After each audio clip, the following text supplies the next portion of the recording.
cancel SHEIN order before shipping. Hello everyone, welcome back to the channel, and in this video I'm gonna show you how you will be able to cancel your SHEIN order before shipping. So first of all you have to do is just open the SHEIN official website, and after that just simply log into your account.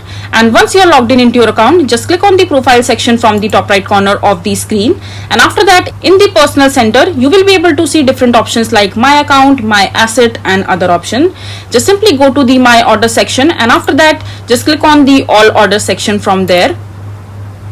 And in the all order section you will be able to see the list of the product that you have purchased from your SHEIN account. As you can see that I don't have any item in my all order section in my SHEIN account as of now, because I haven't purchased anything from the SHEIN account as of now. But if you have purchased, you will be able to see the list of the product right here. So the trick here is to track your order after you placed your order.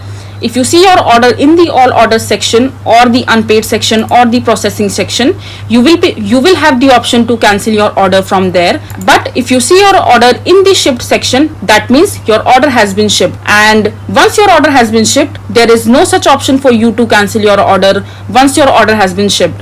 So you need to make sure to track your order whether it has been shipped or not from the my order section.